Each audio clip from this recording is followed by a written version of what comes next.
Good morning, I guess, fellow Pythonistas. So I'm going to get started. Based on the schedule that I saw, I think a lot of the presentations are operating at like the 5-foot level, where you're really close to the material, and that's very exciting. What I'm going to talk to you about is really going to operate at about the 30-foot level, and you'll see why. Some quick introductions. The objective is to talk about Industry 4.0. I'm going to tell you about the concepts, talk about various aspects of it, and we were going to have a deep dive into an IoT example. However, my partner couldn't make it, so I will articulate the example, but unfortunately, there won't be the live demo part that we had promised. All right, so who am I? I'm Reg Montague. I work for a firm called Integrated Project Management. I'm a project management consultant. I lead lots of projects, and I actually work out of Chicago, but I'm on assignment here in Indianapolis. By way of background, science and MS in engineering science, and MBA from the University of North Carolina at Chapel Hill. I took a quick little Python evaluation in data camp, and it rated me as intermediate. So I hope to earn your confidence in my ability to code Python. I'm also a licensed professional engineer in the state of Illinois. I've got a PMP, which is kind of the project management certification, and the Six Sigma, and a couple of supply chain certifications. Okay. IPM is a project management firm headquartered out of Chicago with various offices around the country. Most of our work is in life sciences, but we do work in a variety of industries. And frankly, most of my work has largely been in manufacturing organizations. So, when I first read about the Industry 4.0 concept, I thought about this, right? The Terminator. And the premise of the Terminator is all this idea that someone develops this network and it takes on its own ability to make decisions, and over time decides that we are all expendable, and it comes after us. So the robots are coming for us. So the first question before we get into it is, what is your level of Industry 4.0 awareness? Now, we're going to do something slightly different than many of the presentations you attend. You're often asked to put away your phones. This presentation requires you to use your phones. So here we go. Okay, so you go to that address, you plug in that code, and you start voting. So we'll give you about a minute to vote, and then you'll see, let's see where people are. And by the way, the presentation has a couple other polls just to get your sense of things. It also creates the opportunity for interactivity.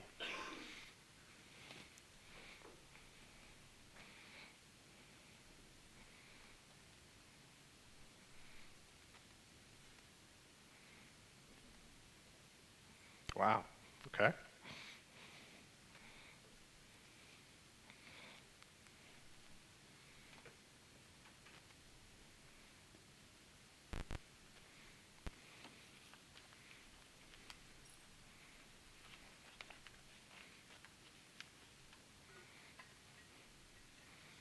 Okay, let's give it about 10 more seconds.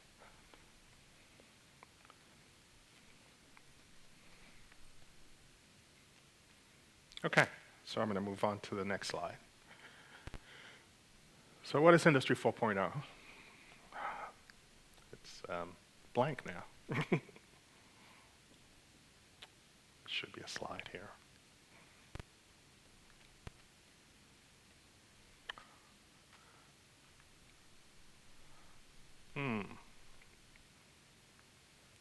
This is unsettling. Oh, this is the next poll. Let's go backwards.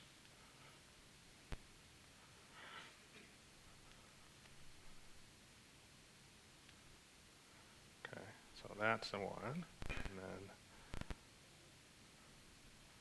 you can see the next slide. Oh, wow, okay.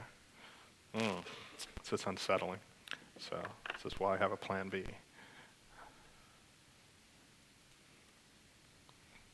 See, there it is, right there.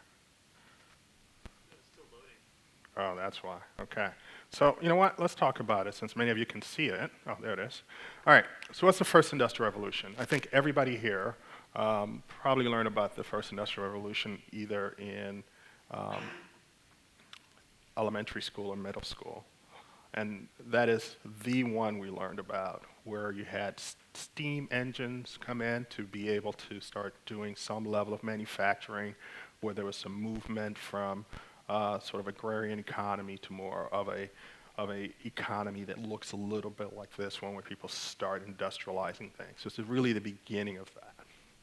So the second one is, I like to think of it of sort of the marriage of electric power, mass production, and along with that, you have a whole bunch of manufacturing techniques that come into play.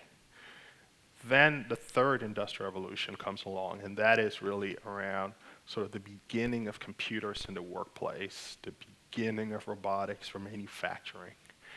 And then the world we live in today is the fourth industrial revolution, where you have lots of technologies enabled by faster computers, lower cost of memory, the universal availability of computing to everyone. And so that's your fourth industrial revolution. So you also have a more significant connection between the physical world and the digital world in many of these technologies. Okay. So what does it include? It includes all of these, plus whatever else you guys might be working on, and others in your which your skill sets might be working on to develop. So this is the world that we're in. Okay. So another poll: what technologies have you been exposed to? Let's see. Ooh.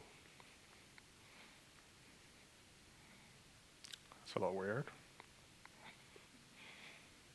Okay, what happens if you guys vote? Let's see, is anybody voting? Okay. All right, might add to pre-existing votes that I did when I did this before, but we'll work with it. Okay, so it's changing, good.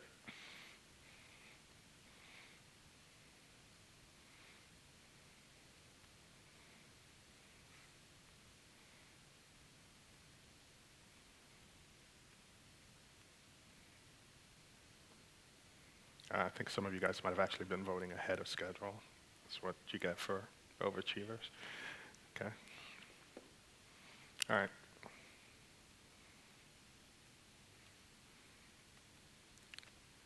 So as I see this, I'm not very surprised because Python lends itself to data analytics, and therefore being connected to big data seems to make sense, Internet of Things, of course, and AI. So looks like this audience is very well familiar with a lot of these technologies, so I'm not too surprised by it. So this is going to be a quick survey into some of the technologies, but before I get into that, I did a bit of research and found that according to The Economist, Python is one of the fastest growing languages, and it's used by many, many organizations. You know all of this, but I like this phrase, right? It's becoming the lingua franca of coding. So this, at the moment, at this point in time, seems to be the language that's it right now. I don't know what the next it language is. Perhaps some of you might, but this seems to be a language that lots of people are learning, and lots of applications are being developed, and organizations are using it to run it. The impact is that lots of these technologies that are taking place or that are being developed would be underpinned by Python. So one example, Internet of Things, In this example, 3M is using robotics to scan, learn, and catch machine defects and adjust. So this is used in a manufacturing application. Of course, in many applications, and I'm sure if I survey the room, there'll be lots of other examples. By the way, my intent is not to go deep in any single one of these, since some of you guys are very familiar with them. So what's happening here? So if you think about companies, organizations are beginning to adopt these technologies. So specifically, manufacturers are beginning to adopt Internet of Things and digitization. And if you look at these statistics, we have, and these are, by the way, old, so I'm sure the data has moved on a bit, but some companies are thinking to invest in the coming year, some stage of adoption. So we're looking at about half the companies either thinking about it or actively engaged in this. And then there's some organizations that are seeing some results. Here we have FANUC that saved $40 million by reducing downtime. Sub-Zero increased the speed of new product introduction. If you can imagine, you can get a competitive advantage if you can get your products out to market faster. So that's one of the benefits here. And in this case, that could reduce labeling error rate by 15%. So imagine you're running a manufacturing company and you have an error rate of X. If you can reduce that, then you can reduce things you're throwing away, things that you're doing rework on. So this is fairly significant. Okay, AI. I'm not going to really spend a lot of time here since you guys seem very familiar based on the data. Machine learning, ditto. Augmented reality and virtual reality. I actually attended a supply chain conference a year ago, and the speaker got up on stage and gave this really interesting application of augmented reality that I thought would be pertinent to share. He said, there's the capability of putting on your augmented reality glasses, right? Not for gameplay, but for maintenance. And he imagined, say you have a maintenance person at a aircraft company, and that company needs to change parts. And this is a new part that needs to be replaced on an airplane. The maintenance person is an experienced maintenance person, but they've never dealt with this part. And the augmented reality glasses can provide them with the ability to make sure everything is put together correctly. They'll have information about the work that they're doing, and because the FAA likes to have things well documented, the whole maintenance activity can be videoed. And I thought, wow, that is amazing. Now that's just one tiny example where this technology can be used, because when you read about this, it's often about video games and entertainment, but this is a real live application that I think if everybody in this room, if I assume, gets on a plane at least once in their life, would be very appreciative of that. Digital twins, I think of it as simulation on steroids, where you can create this digital twin that collects data. And the twin part is you have a real machine and you have a digital twin in a digital world, but it's collecting data from the digital twin. And you can engage in simulation activities, but it also has that connection to the real world, where in the real world, you can then begin, for example, predict when a machine might be about to break down, which would be really, so having spent time in manufacturing organizations, one of the things they hate most is when machines break down unexpectedly. So they'll rather know that it's going to break down in likely 10 days. We need to replace it in that window of time. Let's plan that out. Maybe we'll do it during a weekend when we have lower staffing, as opposed to on a morning, and then you have all the staff standing around being unable to do anything. So that's the digital twin. We have slow speed again. Oh, there we go. So now you got big data. What makes it big? It's its volume, how fast it's coming at you, the variety, and it comes in many, many different forms. It's no longer information on a spreadsheet. It comes in unstructured ways. It may be tweets. It may be, likes. And all of these pieces of information suddenly need to be analyzed. And one of the things I mentioned before is that, and actually we're talking about the decreasing price of technology over time. So given that you can have faster microprocessors, higher memory at lower cost, unit cost, you can collect this data, and because you're Python users, you're now able to analyze the data very efficiently. So I would argue that one of the underpinnings for a lot of this other technology is the ability to have the data, collect it, analyze it, and use it in a smart way. Okay. So as a consultant, it's difficult to have a conversation that does not include some notion of implementing. So, and by the way, a lot of this comes from a sort of manufacturing distribution kind of angle.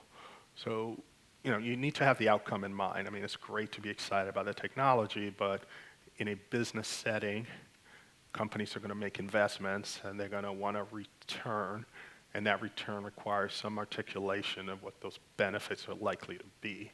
So these are sort of 5 benefits that you might see by implementing some of this technology. So you can have better predictability. I've actually worked on forecasting, and increasing predictability has the impact of having to have less inventory on hand. So if you have less inventory on hand, that's less money out of your pocket tied up in boxes of things in your warehouse. So you can use that cash for something else. So that's a real life benefit. Visibility, there are lots of organizations that once that thing leaves the warehouse or the manufacturing facility, they don't really know where it is. And having supply chain visibility is very critical to them. The ability to make decisions, what should we do in the short term? Should we add capacity? Should we add an extra shift? Long term, should we build another factory? These decisions are big money decisions in some cases, and organizations need the ability to make those decisions. And I would argue that some of these technologies and the ability to analyze data can help us do that more effectively. Speed, can be a really significant competitive edge. If you can get there, wherever there is, either a new product, a new facility, a new manufacturing method, you can be more competitive than your fellow competitors. Obviously, cost reduction. So organizations are always looking for cost reduction. So the statement here is the key takeaway is can't just be cool. It's got to have an ROI. So if we've just focused on mid-market firms, 46% of them are adopting systems to increase the visibility. And obviously enterprise organizations that have bigger budgets are also engaged in this activity. So when I'm waiting here, I would say that the impact for you could be that it may mean higher demand for your skills if organizations are increasingly becoming more digital. You'd be the people showing up with fire to people who have never seen fire before. Be awesome. Okay, so can you guys see the next one on your devices? Because I am waiting, but I'll start talking about it. So what you see is a little graph here, and the graph was actually produced by Gartner. It's a analyst / consulting firm, very smart guys that focus on analyzing technology trends. And they came up with this graph, and what I really like about it is that it takes you through a kind of progression of analytics. So before, it was descriptive, right? This is, think of descriptive as sort of like an annual report. Here's just some data, stuff that happened last year. We made money, we didn't make money, we sold a company, we bought a company, that sort of thing. Wow, I'm seeing it on your screens, I'm not seeing it on mine. This is really disturbing. The next one is diagnostic, okay? So then you can start asking questions of that annual report, run your own analysis, run your ratios, understand what does it all mean. But you still have this gap between your ability to do the analytics and the decision and the actions. And then you progress to predictive, the ability to forecast. But then again, you still have this sort of human interaction. And then this bottom section here, can't read it here. Prescriptive. And that is the organization essentially bridging that gap, and if the systems are in place and the data is available, the ability for that decision to be executed in a somewhat automated way. So let me pause here for a second while I wait anyway. So our firm is in the early stages of being engaged in Industry 4.0. So the examples that we have are purely just sort of training type of examples. So I attended an online training session in which the people presenting it showed an example where they had a machine running, and the machine was able to collect data on the temperature within the machine, and then they were able to then predict sort of the fatigue of the various components of the machine to then decide what to do with it. And then they were able to ask what-if scenarios within that context. So let's see. Wow, this is really taking a while. Okay. Oh, when I go back? Okay, let's see. Yeah. So the availability and the ability to do something with that data suddenly becomes really critical as you go down this maturity. Okay. So this last line is really decision automation. So if there are things that you can decide in advance that you can hand over to a machine, you can then have the machine make those decisions that are business related. Obviously there are risks because there might be unintended consequences. I think some of you might remember there was a sudden financial sell-off because computers were sort of pre-programmed to sell under certain conditions, and they all sold, and then it just precipitated a decline in the stock market such that the stock market had to be shut down for that day. So I think some of you remember that. So there are unintended consequences, so obviously there are some risks associated with this.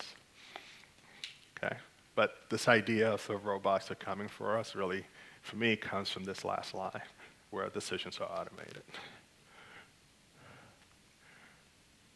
Okay. So if we sort of start segmenting technology, we can start off with the left side being, fairly foundational. The stuff has to be there, the data has to be structured in a certain way, because there are many organizations that are very immature in the way they collect data, the way they work with it within the organization. They may work as silos. One part uses an ERP system, another part uses a disconnected CRM system, and it's all bridged together via spreadsheets. This is not the most mature environment to be able to get to an Industry 4.0 setting. You're still stuck in the past. But the point here is you have to get your foundational technology, your lower risk technology, so the ones in the middle. I would argue you can probably even add sensors to that, because you can have sensors, collect the data, think about what to do with it. Sensors are becoming increasingly lower cost. And then you can have these sort of emerging technologies later on when you are at the right level of maturity, because if you implement them in this sort of lower level, lower maturity environment, there's a risk you might not be successful. Okay, so how many of you work for organizations, businesses? Yeah, okay. All right, so let's take a look. Let's see how well it applies. So how would you characterize your investments in the next 2 to 5 years? I feel like this question might have been better asked of a sort of a manufacturing group rather than a group of people that do technology for a living. But let's see. Scorecard. We've been working on one, and I have one at the end, and then we'll just play around with it, okay? Hey, Reg, if you mind repeating the questions for the recording. Oh, yeah, sorry. So the question here is, do you have a scorecard or way of assessing maturity against Industry 4.0? Yes, we have an evolving scorecard that I'll present at the end. Can I say they're doing Industry 4.5 and Industry 4.0? Well, let's take a look at the scorecard, and then we can sort of make a call. Okay, so in terms of the survey, okay, so there's a lot of investment in the middle column and a lot of investment in the blockchain and more advanced stuff. And then there's some people focusing on the foundational. And small percentage, no investment plan or lack of familiarity. Okay, thank you.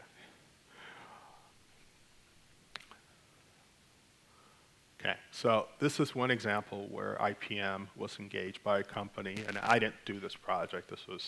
I interviewed one of my colleagues and got a few of the details, but it was a medical equipment manufacturer. And what they wanted to do is really start putting RFID sensors and other technology in their organization to help them really better manage inventory, product usage. And the challenge here, the core challenge was that the inventory wasn't something at their facility, but was actually located at customer sites. So my colleague was very successful in delivering on this project. I just don't have the final results of it in the presentation. Okay, this is where we have the maturity model. So again, experimental. So I'm going to ask, oops, can you still hear me? Great. I'm going to ask you to sort of take a quick look at this. We're not going to go question by question. Just think about where you think you are in a sort of strategy development, strategy alignment. How are your people and organization, business processes, how mature are they, and your technology and data. So, it is possible to have a very good strategy. We have this plan that we want to execute, but maybe the staffing doesn't have the skill set necessary to deliver. So it might be difficult to get ahead. Or you might have, the smartest people in the world, but you might not have a effective plan, right? So it's possible for these things to be sort of misaligned. And then technology, from a technology and data perspective, if everybody's running around with spreadsheets, it might be difficult to align the data as opposed to having a fully integrated platform, which you're sort of well positioned to take advantage of some of these Industry 4.0 technologies. So we're gonna do this sort of in aggregate. So here's the next poll. So.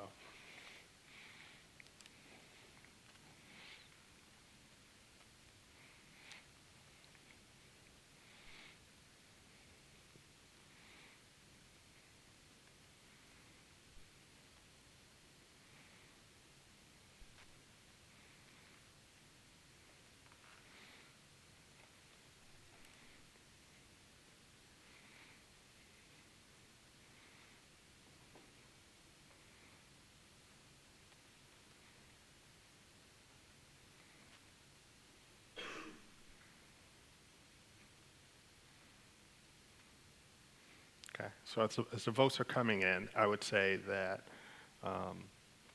it's a little bit of a self-serving argument, but one of the benefits of having consultants work with you is that you might have the opportunity to then improve on one of these dimensions because you'll have this sort of independent third party working with you that understands where you want to go, and then we can apply some best practices to get there. So let's see the next question. I'd say yes, because you have, depending on how the organization is structured, right? So you might have companies that are highly centralized, everything flows from corporate and everybody applies the same standards, and then you have other organizations that sort of run like independent business unit, go do what you want to do, just tell us how you're doing, make sure you deliver good financial results, but you're largely independent. So it's possible actually for organizations to have different levels of maturity across different divisions of the company.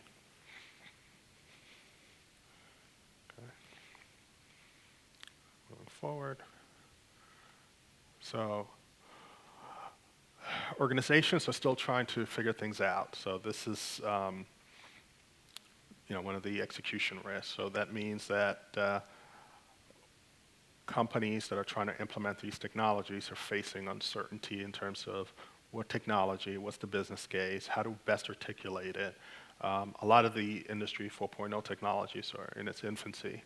So quick story, when the iPad first came out, I was talking to my wife about it. I said, I'd love to get an iPad. She says, what are you going to use it for? And I think some of this stuff applies to this, is that this idea that the technology is there and maybe there isn't really a use case that's all worked out, right? There aren't lots of examples, so there may be a little bit of experimentation that may need to take place. Because of that, it's maybe difficult to articulate the benefits, the KPIs and ROIs, right? So the business people want to see what the likely business results are of this investment, but it might be difficult to articulate it, so there's a bit of risk there. If you think about technology that's developed by a small organization and they're trying to sell it to a big organization, it may be difficult to sort of connect those two worlds because they're different cultures and different approaches. And of course, intellectual property issues may crop up because of who owns the technology, who owns the data. All of these things might complicate the dialogue. So I'm just going to cover a couple of these. So in terms of developing the strategy, you have to have one. So here are a few steps. But the key here is really organizations want a problem solved, and the technology is a mechanism to solve it. So, excuse me, how much time do I have? How much time? 10. Awesome, okay. Oh, great, okay. So this is actually the end of my deck, but I'll tell you what my colleague would have told you about. So he tells this great story. He works at a company, but he lives on a farm, on a family farm. And his job is to, in the family farm, is to feed the cows. So he went to an agriculture conference, and some guy's wearing a T-shirt that says, Alexa, feed the cows. And the guy who was wearing it as a sort of ironic joke. He was saying, there's some things that technology just can't do. It can't feed the cows. So he took it as a challenge. So then he goes home and develops a model, working model of Alexa connected to a Raspberry Pi using Python coding to then take action in the real world. And then he connects it to a chute that opens up and food falls. And he calculated, he tells me, using the Bernoulli formula to figure out exactly how much time the thing needs to be open to let out just the right amount of food. And this is how he feeds the cows now. He says, Alexa feeds the cow. So ideally, he would have been here co-presenting, but he just unfortunately could not make it. So I can try to address any additional questions, but that's more or less the conclusion. Anybody else got questions for Reg? Let me bring this over to you.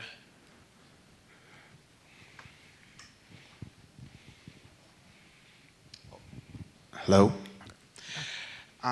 Question on the digital twins. How do you see it being used? Because it would just be interesting for maintenance to be able to work on that digital twin before you work on it in the real world and know that your solution is going to work. So I think it would be very useful in maintenance activities, as you described. I think it would be useful for what's called predictive and preventative maintenance, because that's why you don't want a catastrophic breakdown. And that's unpredictable. You kind of want to plan for it. So it might also be very helpful to order your replacement parts. You know, if you need a gasket, gaskets might be very inexpensive, but if you need a particular metal shaft, this particular dimensions, it might have long lead time, and it might be very expensive, so you might not want to have it in inventory just in case your thing breaks down. So it'd be great to just know that your machine is going to break down at a certain time, roughly, and then order the part in enough time to then plan out the replacement. I think the other benefit is in the operation because you're running your manufacturing line. You have all the workers. You've got the automation taking place. You got the digital twin out, and the digital twin is collecting data on that manufacturing operation. What will be great to do is to then be able to take the data from that digital twin and then ask different scenarios. So kind of use it as a simulation to then make decisions that you might implement on the actual physical machine to then make improvements. So you might say, hey, what happens if we speed it up, right? Then you get to figure that out. Or what happens if we do a little bit more maintenance, preventative maintenance? Or if you reconfigure the workers, could we live with one less line worker? What would the impact be? Would I still be more productive or as productive as I was before? So either to improve production or reduce cost. Any other questions for Reg? All right. Yeah, I think you said you had some background in life sciences. The firm, a lot of its Yeah. work is in life sciences, and I do work in life sciences too, but I also Okay. do manufacturing. Yeah. So I'm in pharmaceutical manufacturing. Do you have any perspective how regulatory agencies, public health officials, things are receiving kind of the emerging technologies, AI, machine learning, things like that, since it is such a regulated environment? Sure. I don't have direct hands-on information, but that's a great question. I do know that privacy becomes very important, particularly during trials, and I do know that regulatory agencies are not typically the most sort of up-to-date in terms of technology, because technology moves ahead and we all sort of follow along. We follow along at different paces. They also tend to be very conservative, so one has to be very careful and make sure you connect with them before you make any big moves. All right. We've got time for at least one more question.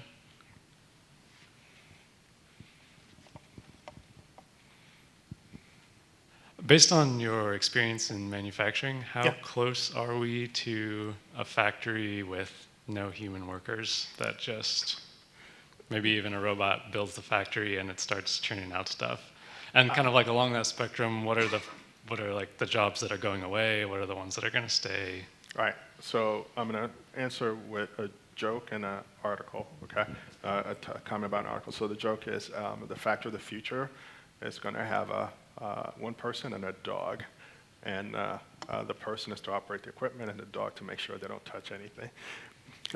But I think different types of industries are at different stages. And I think you have very large capital-intensive industries that do require some level of staffing, right? So chemical plants, you're always going to have some level of operator. That's because there's safety concerns there. Things blow up if bad decisions are made. But at the same time, you can then also have sensors to mitigate that risk and maybe some automated decisions. So I think you're getting closer and closer. I don't know whether in some cases you can get to zero, but you can get closer to that stage. And I think if you think about some of the things that have been in the press, this idea of the decline of manufacturing. I mean, we're still producing things. You just don't necessarily need as many people.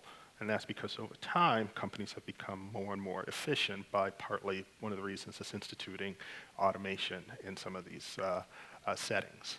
So I think of it like mathematical, like as asymptote, right? You start getting closer, but you're not quite there yet. And different industries may be at different stages. Any additional questions? I guess the second part of your question I'm interested in was what are the jobs that are coming? Oh, yes. So I think the jobs that are going to be coming are the ones that involve dealing with the data, dealing with the So if you're programming a robot, I think NPR reported a field trip to an Amazon facility, warehousing, right? And there are a mix of robots and people there. And I think over time, the jobs that are going to be more important are the people that are addressing the robots, right? And the machinery, as opposed to the people that are necessarily moving the packages physically. So robots can do more and more of that work.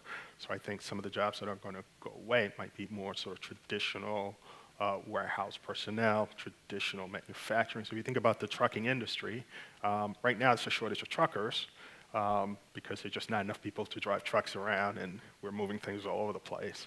But the moment you introduce autonomous vehicles into that setting, but it might take a few years, but when the regulators catch up and everybody's happy with them, and then we all accept the risk of autonomous vehicles, and we're comfortable with that, then perhaps driving types of jobs might not be there. And in industrial settings, there are plenty, people that drive forklift trucks, people that drive trucks to deliver from manufacturing to warehouse, from one warehouse to the other, to deliver to your home.